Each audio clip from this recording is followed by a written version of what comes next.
Bismillahirrahmanirrahim. Assalamualaikum warahmatullahi wabarakatuh. Selamat siang dan salam sehat kepada anak-anakku, khususnya kelas 11 bahasa. Pada kesempatan kali ini saya akan menyampaikan materi tentang kolonialisme dan imperialisme. Adapun tujuan pembelajarannya, yaitu setelah mempelajari uraian ini diharapkan ini anak-anak dapat melacak proses kedatangan bangsa barat di Indonesia, kemudian menganalisis keserakahan dan kekejaman kongsi dagang, menganalisis kezaliman penjajahan Belanda, dan menyadari bahwa dominasi asing akan merampas kedaulatan dan hak-hak kemanusiaan sebagai bangsa. Pengertian imperialisme yaitu suatu paham yang bertujuan menjajah negara lain guna mendapat kekuasaan dan keuntungan. Sedangkan pengertian kolonialisme yaitu paham yang bertujuan menguasai daerah atau bangsa lain untuk memperluas wilayah kekuasaannya dengan menjadikannya koloni. Jenis imperialisme itu ada dua, imperialisme kuno dengan ciri gold, glory, dan gospel, dan imperialisme modern yang bertujuan untuk kepentingan industri. Latar belakang kedatangan bangsa Eropa yaitu yang pertama adanya kisah penjelajahan Marco Polo, jatuhnya kota Konstantinopel ke tangan bangsa Turki, adanya rasa ingin tahu terhadap dunia timur, adanya teori bahwa bumi ini bulat, keinginan mendapatkan rempah-rempah, semangat gold, glory, gospel, dan adanya semangat penaklukan atau yang dikenal dengan reconquista. Penjelajahan samudra itu dilakukan yang pertama kali oleh bangsa Portugis, antara lain ini pelaut bernama Prince Henry menjelajah pantai barat pada abad 11, kemudian dilanjutkan oleh Bartolomeus Dias mencapai Tanjung Harapan, Afrika Selatan tahun 1487, Vasco da Gama mencapai India pada 1499, Pedro Alvarez Cabral mencapai pantai barat Brasil, kemudian Alfonso de Albuquerque ini yang sampai ke Malaka tahun 1511.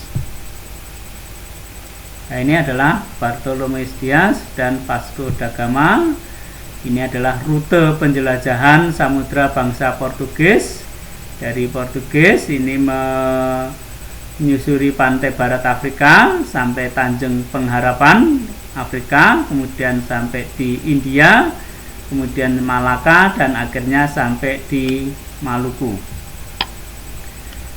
Penjelajahan samudra juga dilakukan oleh bangsa Spanyol. Yang pertama adalah Christopher Columbus. Ini berusaha menuju ke dunia timur, menuju India, tetapi karena dia ingin membuktikan bahwa bumi ini bulat, tidak langsung menuju ke timur, tapi justru berlayar ke arah barat dan sampai ke San Salvador. Di sana dia menemui penduduk setempat, dikiranya adalah penduduk India, maka penduduk setempat itu diberi nama suku Indian. Christopher Columbus menggunakan 3 buah kapal dalam pelayarannya yang dikenal dengan kapal Nina, Pinta, dan Santa Maria. Selanjutnya Ferdinand Magellan ini berlayar juga ke arah barat. Kemudian dia ini berusaha untuk membuktikan bahwa bumi ini bulat, mencapai di Filipina tahun 1521, kemudian dilanjutkan oleh sahabatnya yang bernama Del Cano, ini sampai kembali lagi ke Spanyol. Untuk saat itulah pertama kali manusia ini membuktikan bahwa bumi ini bulat. Hernando Cortés ini berlayar sampai ke Meksiko dan menaklukkan suku Aztec.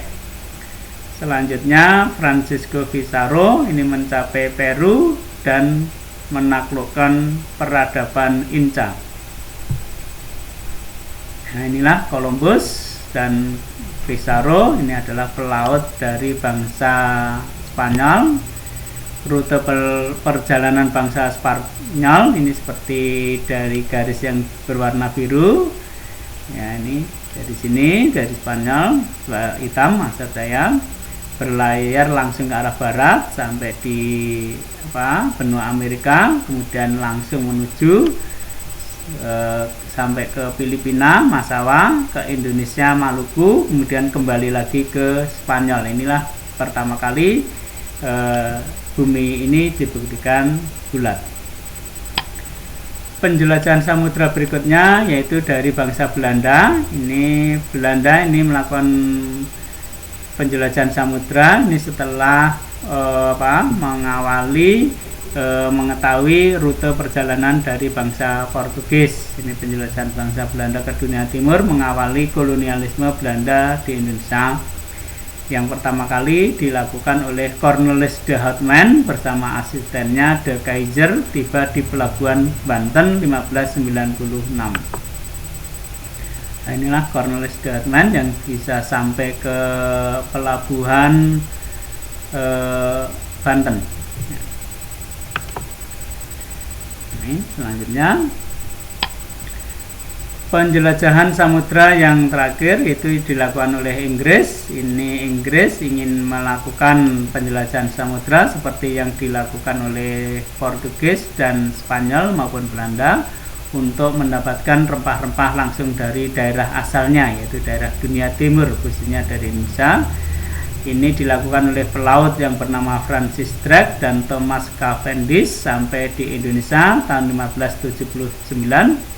Ini Inggris membentuk EIC di India, dan EIC ini bersaing dengan kongsi dagang Belanda di Indonesia yang bernama VOC. Lah itulah nanti untuk materi selanjutnya kita akan membahas mengenai kekuasaan VOC di Indonesia. Saya kira untuk materi pada kali ini saya cukupkan sekian. Terima kasih atas perhatiannya.